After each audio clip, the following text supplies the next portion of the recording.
네, 안녕하세요, 여러분. 전 여러분과 지리를 공부하는 지리는 빡쌤입니다. 오늘의 주제는 6강이고요. 지리 정보에 대해서 얘기를 해볼 거고, 그리고 통계 지도와 GIS에 대해서도 조금 더 얘기를 해볼 생각입니다. 오늘의 주제 시작해보도록 할게요. 오늘 배울 내용, 지금 지리 정보 마지막 단원 나가고 있고요. 지리 정보의 유형을 먼저 정리를 할 거고요. 그리고 통계 지도에 대해서 얘기를 해볼 거예요. 그리고 지리정보 체계라는 GIS라고 불리는 이것에 대해서 얘기를 해보려고 합니다. 크게 세 가지 주제로 구성되어 있다는 점 지금 참고하시고 숙지하시고 넘어가도록 할게요. 학습지를 먼저 준비해 주시고요. 제가 매번 꼼꼼히 학습지를 새롭게 이미지로 넣고 있습니다. 여러분도 꼭 학습지를 준비하는 꼼꼼함, 세심함 갖춰주시기를 바라겠습니다. 본격적인 지리 정보의 유형으로 들어가서 하나씩 보려고 하는데요.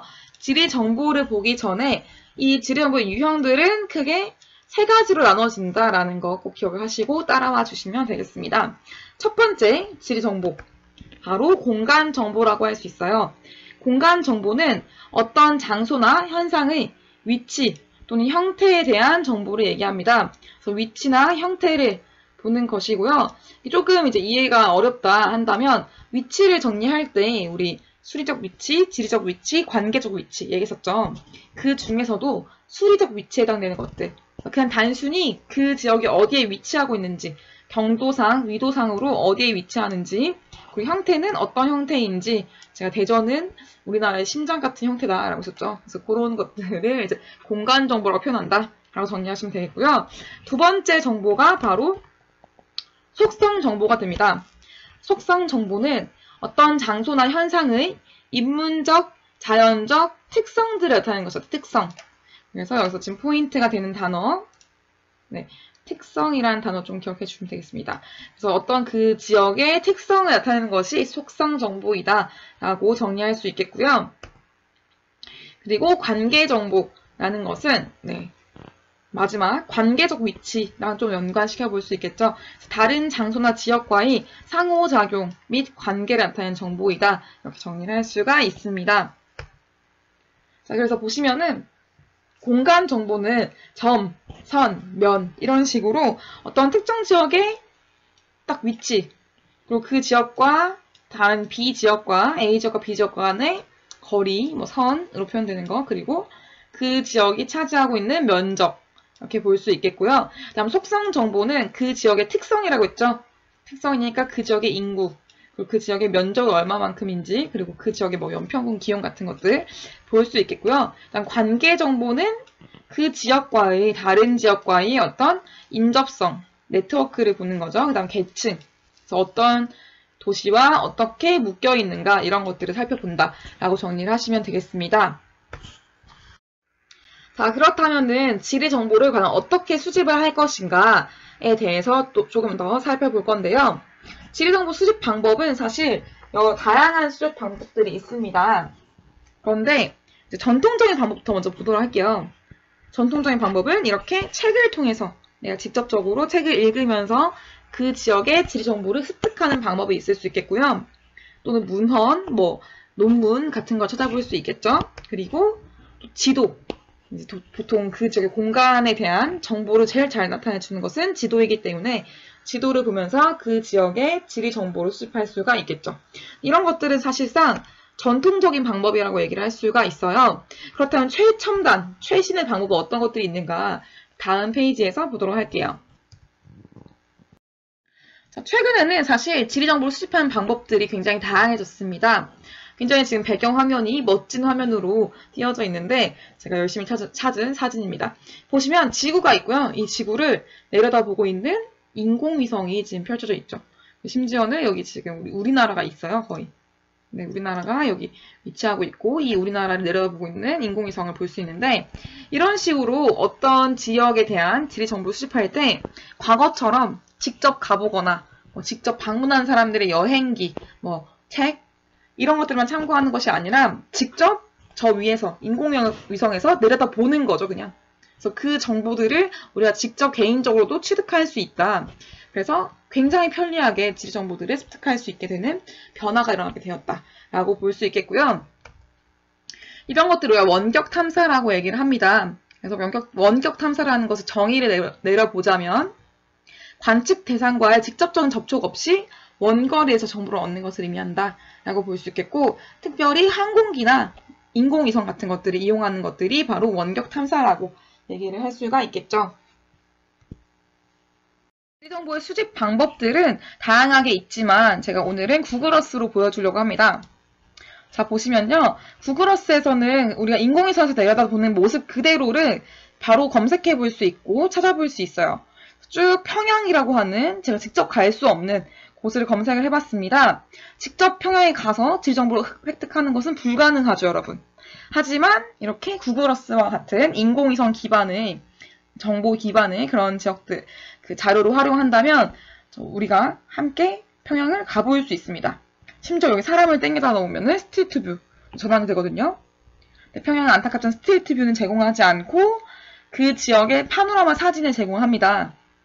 이런 식으로 공원의 사진들을, 북한 사람들의 모습들을 지금 쭉 확인할 수가 있죠. 되게 신기하죠? 모란공원의 모습이었고요. 사실 다양한 북한, 평양 모습들 우리가 정말 궁금하지만 볼 수 없잖아요. 이렇게 볼 수 있습니다. 그래서 구글어스를 활용한다면 우리가 직접 갈 수 없는 북한까지도 우리가 온라인으로 가볼 수 있다라는 점, 너무나 재밌죠. 흥미로운 지리정보의 수집 방법이라고 볼 수 있을 거예요.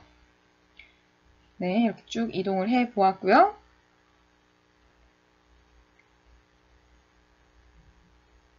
다른 곳에 한 번 더 가봤습니다. 여기는 체육관 같죠? 네, 큰 운동장,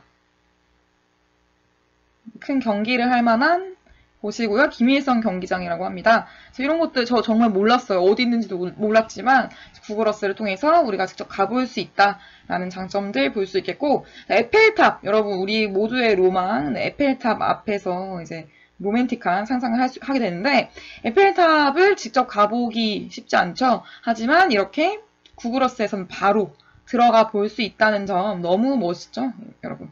또 이렇게 프랑스와 같은 조금 발달된 선진국들, 특히 지리 정보들이 많은 곳들은 3D로 제공이 됩니다, 심지어는. 그리고 로드뷰가 정말 많이 제공이 되죠, 스트리트 뷰. 그래서 이렇게 사람을 땡겨서 갖다 놓으면 스트리트 뷰로 쭉 들어가는데, 심지어 나무들도 지금 3D 처리된 걸 확인할 수 있어요. 그래서 에펠탑 모습을 지금 쭉 확인할 수 있겠고요. 에펠탑의 파노라마 사진까지 이렇게 쭉 볼 수가 있습니다. 그래서 안방에서 내가 전 세계 여행을 한다라고 볼 수 있을 만큼 정말 재미나게 여행을 해볼 수 있겠고요.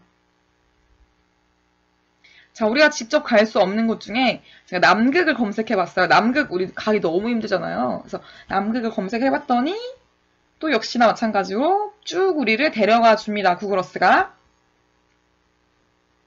남극으로 들어갔어요. 굉장히 큰, 남극은 대륙이죠, 대륙.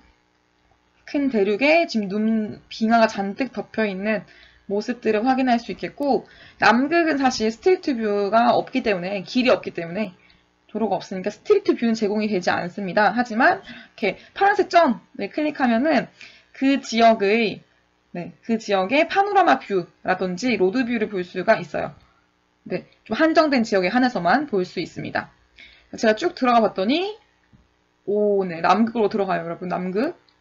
남극에 있는 냉머도 기지의 한 집이죠. 본부인 것 같아요. 그래서 여기 연구를 하시는 분들이 머무는 숙소로 보이는 곳을 우리가 방문을 해봤습니다. 그래서 나는 지금 한국의 대전에 그냥 집 안방에 앉아 있지만 이렇게 전 세계를 여행할 수 있다는 너무나 놀라운 사실, 너무나 재밌죠, 여러분? 이런 것들 함께 해볼 수 있어요. 이게 바로 지리정보 수집이라고 할 수 있습니다.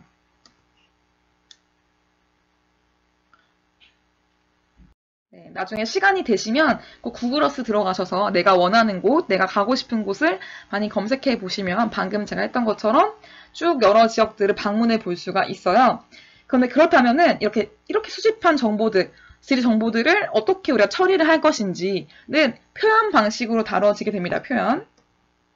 그래서 이런 식으로 그래프로 표현할 수도 있겠고요. 표로 표현할 수도 있겠고, 또는 그쵸. 이렇게 뭐 마인드맵으로 그림을 그려볼 수도 있겠고요. 또는 그쵸. 내가 봤던 모습들을 지도로 표현할 수도 있습니다. 또 최근에는 내가 여행 갔던 곳들을 스케치하는 것들, 내가 여행 갔던 곳들을 영상으로 남기는 것들, 이런 것들 다 지리 정보의 표현이라고 할 수 있겠죠. 너무나 다양한 방식들이 많이 생겼기 때문에 여러분 생각하시는 그 모든 것들이 다 정답이 될 수 있습니다. 그래서 지리 정보 표현 방식을 조금 더 살펴볼 건데요. 중요한 것들이에요. 이 학습지에 나와 있는 것들이었는데 일단 도표, 그래프, 지도 같은 것들을 표현할 수도 있지만 지리 정보는 특히나 지리 정보, 어떤 공간에 대한 정보이기 때문에 지금 여기 나와 있는 것처럼 지형도로 표현하는 경우 굉장히 많죠, 여러분. 그래서 그 지역의 지형을 표현해주는 지형도로 지리 정보를 많이 표현할 수 있겠고요. 지금 학습지에 빈칸에 써주시면 되겠습니다. 그리고 또 수치 지형도, 여기가 바로 우리가 살고 있는 대전인데요. 이런 식으로 수치 지형도를 제작을 해서 값을 처리해서 지형도를 또 만들어낼 수 있다. 온라인상으로 이런 것들을 볼 수 있겠습니다. 그렇지만 가장 중요한 지리 정보 표현 방식 중에 하나는 통계지도라는 것이 있어요. 통계지도 살펴보도록 할게요. 자, 통계지도라는 것이 있는데 통계지도는 굉장히 다양한 것들이 있습니다. 이렇게 5가지, 무려 5가지의 것들이 있는데요.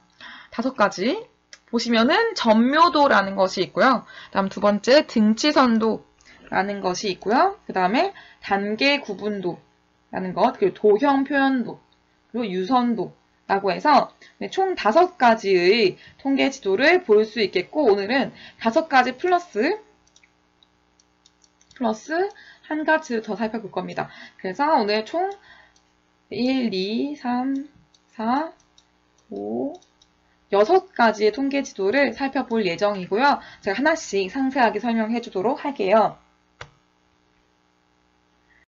첫 번째 통계지도를 가지고 와 봤는데요. 역시 지리정보의 표현 방식이라고 할 수 있겠죠. 표현 방식 중에서 하나인 통계지도, 첫 번째 지도는 이렇게 그림을 그릴 수 있어요. 어떤 지역의 인구 분포를 보여주기 위해서 점점점 1점당 한 10,000명씩 표현해서 점점점을 막 찍었는데 이런 곳들은 지금 막 너무 사람이 많기 때문에 거의 면으로 표현되어 있는 걸 확인할 수 있습니다. 이런 것을 뭐라고 하냐? 점으로 점점점점점 표현하는 것. 우리 미술 시간에 배웠을 거예요. 점으로 점점점 그려서 그림을 그려내는 것. 그래서 우리가 점묘화라고 하거든요. 점묘화. 그래서 얘는 그대로 전묘도라고 합니다. 전묘도. 전묘도라는 것은 과연 무엇이냐?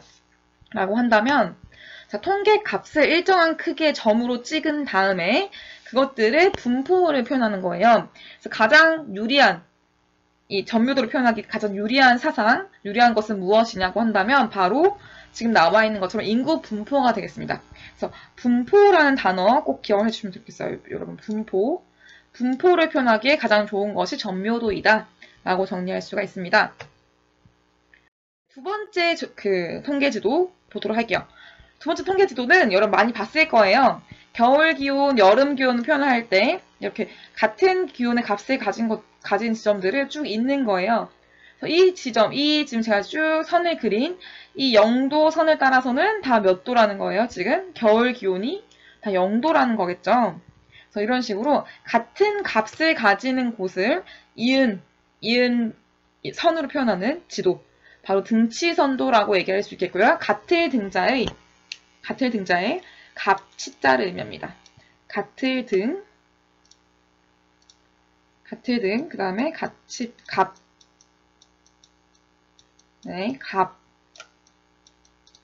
같은 값을 가지는 곳을 이은 선이다 라는 것이죠. 그래서 이것의 정의를 보자면 역시 마찬가지로 같은 값을 가진 지점을 선으로 연결해서 표현하는 것이다 라고 정리할 수 있겠고요. 그래서 예시로는 단풍 시작일 또는 벚꽃 개화 시기 이런 것들을 등치선도로 주로 잘 표현을 하게 됩니다. 세 번째 통계지도인데요. 세 번째 통계지도는 인구 밀도라는 것이 나와 있어요. 지금 보시면 인구 밀도 표현하는데 지금 제곱킬로미터당 50명 미만인 곳, 그다음 2,000명 이상인 곳을 쭉 단계를 나눠요. 이렇게 4단계로 띵띵띵 나눈 다음에 단계별로 색깔을 다르게 표현을 하는 거죠. 그럼 여기 지금 어디일까요? 2,000명 이상인 곳. 여기가 바로 광주이고요. 전라남도 안에 속해 있는 광주광역시가 되겠죠. 그리고 여기 아래에 있는 이 지역은 그렇습니다. 바로 부산입니다. 아까 인구 분포에서도 굉장히 많이 진하게 표현되는 거 확인할 수 있었는데, 그리고 여기 이 지역이 바로 네, 대구입니다. 대구. 그래서 광주, 대구, 부산 같은 광역시이기 때문에 인구 밀도가 높게 나타나게 되고, 반대로 다른 지역들, 이제 여기 농촌에 해당되는 지역들은 다 색깔이 지금 연하게 표현되는 걸 확인할 수 있죠. 이런 것을 단계를 구분했다라고 해서 단계를 구분한 지도, 단계 구분도, 너무 쉽죠, 여러분? 단계 구분도라고 얘기를 하고요. 단계 구분도는 통계 값을 몇 단계로 구분하고 음영, 패턴 등을 달리해서 표현을 한 것이다 라고 얘기를 할 수 있겠고요. 이것의 사례로는 시, 군별, 경지율 같은 것들을 들 수가 있습니다. 어렵지 않죠, 여러분? 세 번째 지금 통계지도까지 정리를 했습니다. 자, 네 번째 통계지도예요. 네 번째 통계지도는 지금 보시면 아시겠지만 도시 인구를 약 10,000명 단위로 표현했는데 이런 식으로 도형의 크기, 동그라미의 크기로 표현한 거예요. 그래서 인구가 적으면 적을수록 작은 동그라미, 인구가 커질수록 점점 더 큰 동그라미로 표현하는 것을 확인할 수가 있죠. 그래서 아까 봤던 광주광역시, 대구광역시, 부산광역시, 그다음 울산 이런 것들이 지금 큰 동그라미로 나타나고 있는 것을 확인할 수가 있습니다. 또 반대로 지금 광양, 사천 이런 것들은 상당히 작은 동그라미, 도시 인구로 표현되는 것을 확인할 수 있는데요. 바로 한눈에 볼 수가 있겠죠. 그래서 도시 인구가 어디가 많은지, 어디가 적은지를 바로 한눈에 볼 수 있게 만드는 이런 지도, 바로 도형으로 표현했다라고 해서 도형 표현도라고 얘기를 하고요. 이것 역시 어렵지 않죠, 여러분. 도형 표현도라고 합니다. 도형 표현도는 통계 값을 막대 또는 원 또는 다양한 도형들을 이용해서 표현한 것이다 라고 정리할 수 있겠고요. 공업 생산액 같은 것들을 주로 표현하는 것이 도형 표현도이다 라고 정리할 수 있습니다. 네, 다섯 번째 지금 통계 지도예요. 5개 제가 제시했던 것들 중에서는 마지막이라고 할 수 있는데 이것은 지금 여기 키포인트, 요 키워드가 여기에 있습니다. 바로 인구의 이동을 보여준다는 것이에요. 이동. 그래서 내가 어디로 주로 사람들이 많이 이동하고 있는가를 봤을 때 중부지방에서 주로 대구로 지금 굉장히 많이 오고 있고요. 그다음 부산으로 엄청 많이 들어오고 있죠. 모든 지역들에서 부산으로 몰리고 있는 걸 확인할 수 있겠고요. 그 다음에 전남, 전북에서는 광주로 지금 몰리는 거 확인할 수 있죠. 그래서 어떤 지역에서 어디로 이동을 하는가 인구 이동을 보여줄 때 바로 이런 지도, 유선도, 선이 있다, 있을 유자. 그래서 선이 있다라고 해서 네, 유선도라고 표현을 하고요. 유선도는 지역 간 이동을 화살표의 방향과 굵기를 이용해서 표현했다. 그래서 이동이라는 키워드 꼭 기억해 주시면 좋겠어요, 여러분. 이동. 그래서 예시로는 인구 이동을 들 수 있다. 네, 어렵지 않죠? 너무 쉽죠? 마지막 통계지도 가겠습니다. 네, 자, 마지막 통계지도인데요. 이것은 제가 아까 제시했던 5개 이름 중에 없고요. 그 다음에 학습지에도 없어요, 여러분. 이것은 이제 뭐 자주 나오는 것은 아니지만 저는 개인적으로 좋아하는 통계지도이기 때문에 네, 제가 넣어봤는데 통계지도의 가장 사용 목적 중에 가장 중요한 것은 무엇일까요? 굳이 표로, 그래프로, 다양한 자료로, 문서로 제시할 수 있는 정보들을 굳이 하나의 지도로 제시하는 이유는 무엇일까요? 당연히 인간의 게으름 때문이겠죠, 여러분. 그래서 인간은 막 이렇게 여러 개의 정보를 막 분석하고 공부하는 거 별로 좋아하지 않아요, 기본적으로. 그래서 하나를 딱 보고, 한 장을 보고 바로 알고 싶은 거예요. 그래서 그 한 장 딱 보고 바로 알 수 있는 것은 지도에다가 그대로 표현하면 되겠다라고 해서 표현한 것이 통계지도이거든요. 그래서 그 중에 저는 개인적으로는 이것이 효과가 제일 크다고 봅니다. 바로 이런 지도인데요. 이 지도를 보시면은 뭔가 느낌이 있어요. 통계 지도인 것 같고 지금 세계 지도인 것 같은데 과연 무엇을 의미하는가 정말 모르겠죠? 이것이 지금 어떤 걸 담고 있는가 봤을 때 상당히 와닿는 부분이 많지 않습니다, 여러분. 무엇을 의미하는 것일까요? 네, 보시면 인도의 지금 크기가 굉장히 크게 표현되어 있고요. 그 다음 중국의 크기도 크게 표현되어 있고 그 다음 남한 네, 크게 표현되어 있고요. 일본도 크게 표현되어 있어요. 그리고 호주는 지금 거의 터진 풍선처럼 띵 하고 이제 작게 표현된 거 볼 수 있겠고, 그다음 여기 아메리카 대륙은 상대적으로 조금 작게 표현돼 있고요. 아프리카 대륙들은 상대적으로 크게 표현되는 거 확인할 수가 있습니다. 유럽 대륙은 영국과 서부 유럽은 크게 표현되는 반면에 동부 유럽 쪽은 조금 작게 표현되는 것. 러시아는 지금 역시 호주처럼 터진 풍선 같은 모습을 하고 있죠. 이걸 봤을 때 유추되는 것이 있나요? 네, 그렇습니다. 맞아요. 그래서 이것은 지금 인구를 좀 지금 표현한 게 아닐까? 라는 유추를 해볼 수 있겠죠. 합리적 유추. 맞습니다. 인구를 표현한 것이고요. 인구 밀도를 기준으로 그림을 그린 것인데 바로 지도의 그냥 면적 자체를 왜곡을 시킨 거예요. 지도에 그냥 그 국가가 차지하는 면적을 그 정보로 표현해버린 거죠. 이런 것을 뭐라고 하냐? 외상통계 지도. 외상통계 지도라고 합니다. 외상할 때, 네, 이거 외상으로 해주세요. 이 외상 아니고요, 여러분. 요 외자는 뭐냐면 왜곡할 때 외자예요. 왜곡. 형상을 왜곡한다. 네, 모양 상자죠. 그래서 형상을 왜곡한 통계 지도이다 라고 보시면 되겠고요. 지도 자체 면적의 변형을 통해서 통계 자료의 특징을 표현한 방법이다 라고 정리하시면 완벽한 정리가 될 것 같아요. 네, 이런 외상 통계 지도 재미난 자료들이 많이 있으니까 네, 여러분 잘 찾아보시고 네, 공부해 보시면 좋겠습니다. 자, 여기까지 우리가 통계지도에 대해서 쭉 정리를 했고요. 오늘의 마지막 주제인 지리정보체계에 대해서 조금 정리를 하고 정리를 마쳐보려고 합니다. 지리정보체계 마지막 내용인데요. GIS라고도 표현하기도 해요. 네, Geographic Information System 이렇게 표현하는데 지리정보체계라는 것은 무엇이냐? 이 그림 많이 봤을 겁니다, 여러분. 이렇게 교과서에 나와 있는 이런 그림 많이 봤을 텐데 여러 개의 지도들이 있어요. 근데 지금 요즘에는 그쵸, 지도 중에서도 종이 지도 쓰는 친구들 많지 않죠, 여러분. 다 인터넷 지도를 쓰는데 인터넷 지도에서도 내가 필요한 정보들을 체크하는 겁니다. 그래서 내가 뭐 필요한 거리 지도, 그 다음에 내가 필요한 건물의 지도, 그 다음에 내가 필요한 식생의 지도 이런 것들을 쭉 체크를 한 다음에 이걸 띠링띠링 하고서 중첩 버튼을 눌러요. 함께 합친다라는 거죠. 합치는 버튼을 누르게 되면은 중첩 분석이 되면서 내가 원하는 하나의 정보로 합쳐진 정보를 얻을 수 있습니다. 합쳐진 지도를 얻을 수 있습니다.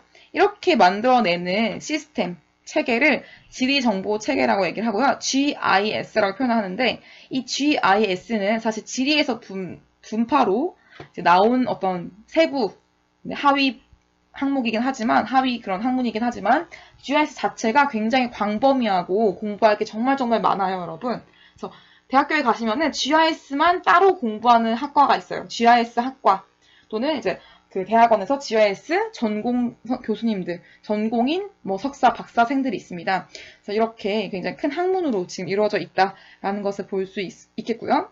GIS는 지표 공간의 지리 정보를 수치 지도와 통계 자료 등의 디지털 데이터로 컴퓨터에 입력하고 저장한 뒤에 이것을 사용자가 필요한 것, 요구에 따라서 분석하고 종합하는 시스템이다. 정보 처리 시스템이다. 라고 정리하시면 완벽한 정리가 되겠어요.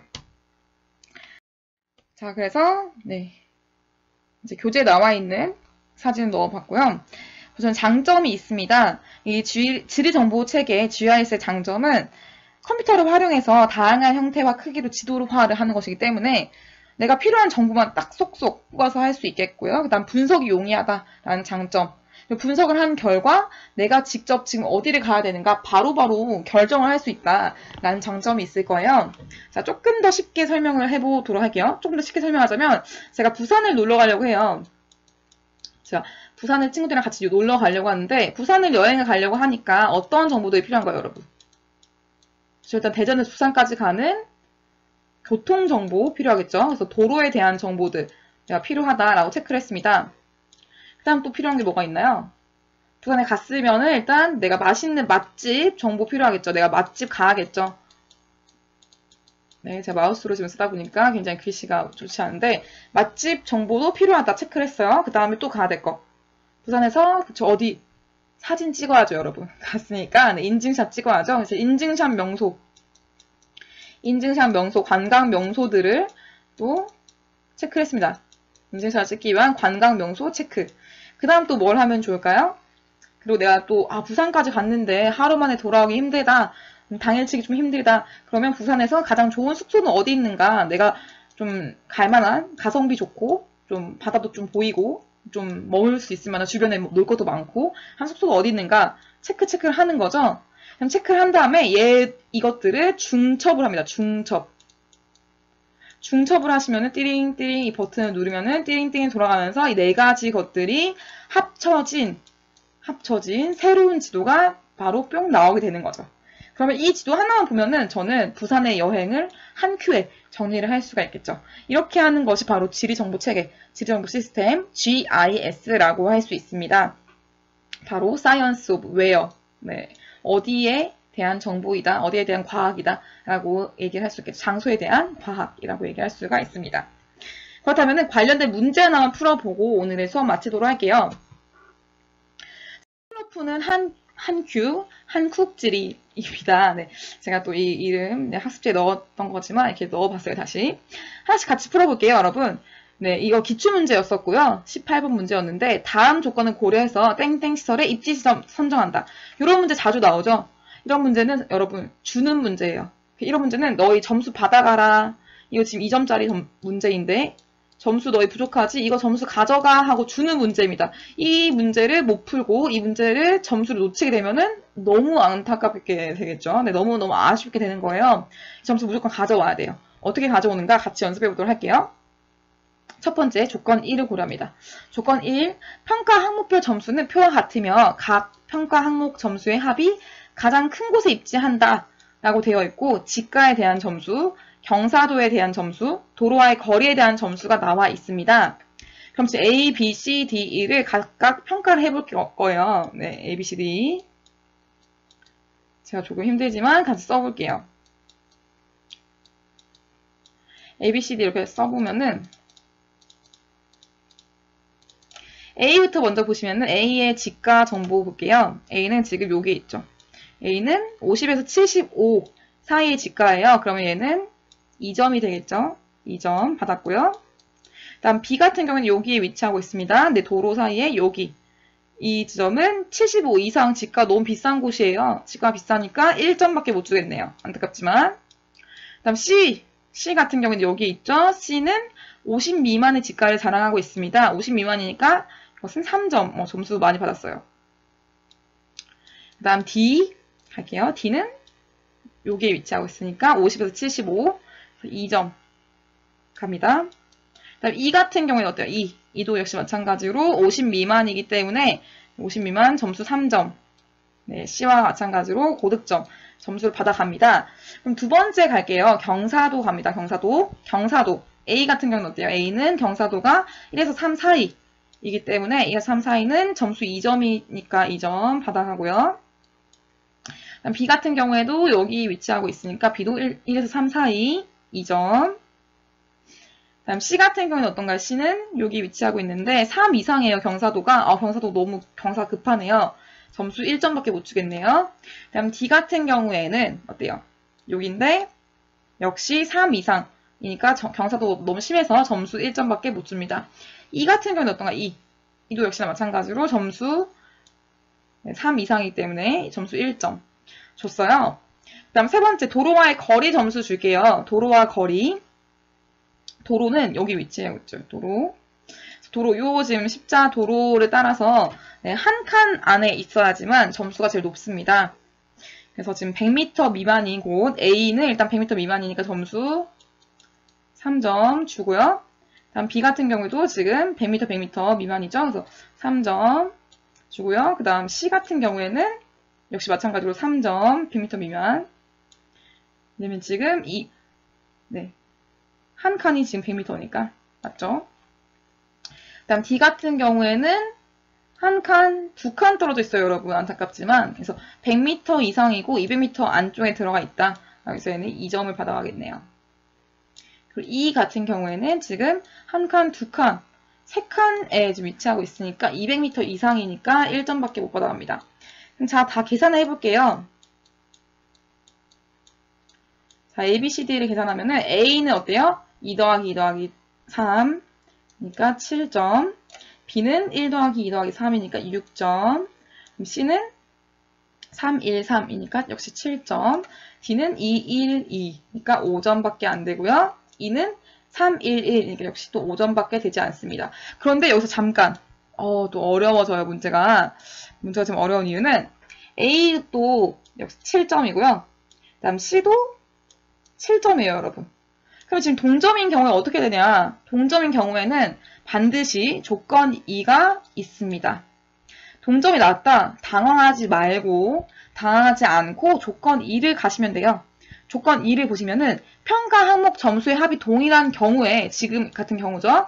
지가가 저렴한 지역 별표. 지가가 저렴한 게 제일 중요하다는 거죠. 그러면 A와 C 중에서 지가가 저렴한 지역이 어딘가를 보시면 되겠죠. A는 아까 지가가 50에서 75 사이였고요. 그 다음 C는 지가가 50 미만이었습니다. 그렇다면은 지가가 훨씬 저렴한 C가 결국에 당첨. C가 낙첨이 되겠죠. C가 당첨이 되겠죠. C가 가장 합당한 지점이다. 그래서 정답은 C로 고르시면은 정답이 됩니다. 이게 바로 기출문제였어요, 여러분. 이 정도 문제 풀 수 있겠죠? 이런 문제. 지금 이게 바로 GIS의 중첩 분석을 정리한 문제인데요. 이 중첩 분석 문제는 그냥 무조건 먹고 들어가는 문제다. 그냥 주는 문제다라는 거 꼭 기억해 주시고, 지금 이해가 안 되는 친구들은 다시 한번 기출문제를 보면서 연습을 꼭 하셔야 됩니다. 그래야지만 나중에 비슷한 문제 나왔을 때 당하지 않고 잘 풀 수 있겠죠, 여러분. 이렇게 정리를 다 맞춰봤고요. 오늘 수업은 여기까지였어요. 여러분 정말 어려운 상황이지만 다 왔습니다. 이제 다음 주면은 대면 개강을 하게 되겠고, 또 우리가 만나서 수업을 하면서 또 직접적으로 이제 레포를 형성해 가겠죠. 그 시간을 기다리면서 또 더더욱 재미난 한국지리 수업을 기다리면서 또 행복한 일주일을 보내주시기 바랍니다. 오늘도 수고하셨고 여러분 행복한 하루 보내세요. 고생하셨습니다.